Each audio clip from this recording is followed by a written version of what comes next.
Hi అండి. ఈరోజు గోంగూర పచ్చడి చేశానండి. చాలా అంటే చాలా బాగుందండి. అది కూడా పచ్చిమిర్చితో తెలంగాణ స్టైల్లో చేసామండి. చాలా అంటే చాలా బాగుంది. దానికోసం కొన్ని పల్లీలు డ్రై ఫ్రై చేసుకొని సైడ్ పెట్టుకోండి. ఇవి తొందరగా వేగిపోతాయి. దయచేసి స్టవ్ దగ్గరే ఉండండి. లాస్ట్ వరకు స్కిప్ చేయకుండా చూడండి. చాలా అంటే చాలా బాగుంటాయండి. పల్లీలని సైడ్ పెట్టాక అదే కడాయిలో కొన్ని 10 మెంతులు వేసుకోండి, లేదంటే హాఫ్ టీ స్పూన్ వేసుకోండి. ఎక్కువైతే వేయొద్దు, చేదొస్తాయి. మెంతులు వేగినాక జీలకర్ర ధనియాలు కూడా వేసి అలా జస్ట్ వేయించుకోండి. మాడిపోతే చూసుకొని వేయించుకోండి.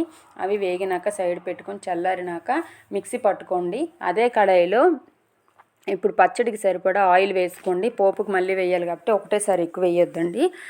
ఈ ఆయిల్లో ఒక 5 వెల్లుల్లి రెబ్బలు, అలాగే 10-15 పచ్చిమిర్చి వేసుకోండి. పచ్చిమిర్చి అయితే ఎక్కువే పడతాయండి, ఎందుకంటే గోంగూర పుల్లగా ఉంటుంది కాబట్టి పచ్చిమిర్చి ఎక్కువే పడతాయండి. మనం కారం ఎక్కువ అవుతుంది అనుకుంటామండి, కానీ కారం ఏమి ఎక్కువ అవ్వదండి. చాలా బాగుంటుందండి. ఇవి మగ్గినాక సైడ్ పెట్టుకొని అదే ఆయిల్లో మనం వాష్ చేసి సైడ్ పెట్టిన ఈ గోంగూరనంతని వేసుకోవాలండి. ఇవి వేసుకున్నాక బాగా వాష్ చేసుకొని బాగా చూసుకోండి, దాంట్లో ఏమైనా చెత్త వస్తాయండి. సో ఇది బాగా మగ్గడానికి కొంచెం పసుపు, కొంచెం సాల్ట్ వేసుకోవాలండి. టేస్ట్కి సరిపడా సాల్ట్ వేసుకుంటే సరిపోతుందండి. వేసి దాన్ని బాగా కలిపి మూత పెట్టుకొని ఒక 2 మినిట్స్ మగ్గిస్తే చాలండి. ఇప్పుడు పల్లీలని పొట్టు తీసి గ్రైండ్ చేసుకోవాలండి. అలాగే ధనియాలు, జీలకర్ర, మెంతులను కూడా గ్రైండ్ చేసి సైడ్ పెట్టుకోవాలండి. ఈ పల్లీలని మెత్తగా చేసుకుంటే సరిపోతుందండి.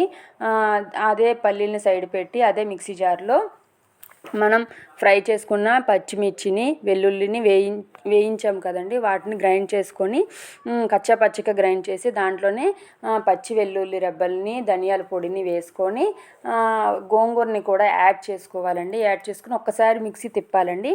అది బాగా మిక్స్ అయినాక దాంట్లోనే మన పల్లి పొడిని కూడా యాడ్ చేసుకొని కచ్చాపచ్చగా తిప్పాలండి. పచ్చడి అంటే మరీ మెత్తగా ఉంటే ఏం బాగుండదండి. కచ్చాపచ్చగా చేసుకోండి, చాలా బాగుంటుంది. అది సైడ్ పెట్టినాక ఒక్క వెల్లుల్లిగడ్డనేసి ఒకటేసారి తిప్పండి, ఎక్కువ వద్దండి, ముద్దగా అయిపోతుంది. కచ్చాపచ్చగా ఉంటే పంటికి తగిలితే చాలా బాగుంటుందండి. దాన్ని సైడ్ పెట్టండి. ఇప్పుడు పోపు కోసం ఒక పోపు గిన్నెలో మన పోపుకి సరిపడా ఆయిల్ తీసుకొని అది వేడెక్కినాక 1 స్పూన్ శనగపప్పును వేసుకోండి. అలాగే 1 స్పూన్ మినప్పప్పును కూడా వేసుకోండి. ఇది కొంచెం వేగినాక ఆవాలు, జీలకర్రని, ఎండుమిర్చి, కరివేపాకుని వేసుకొని లాస్ట్లో కొంచెం మీకు నచ్చితే ఇంగువ వేసుకోండి. మాకు నచ్చదు, ఇంట్రెస్ట్ లేదంటే దాన్ని స్కిప్ చేసేసండి. కానీ ఇంగువ వేస్తే పోపులను వేస్తే చాలా బాగుంటుందండి.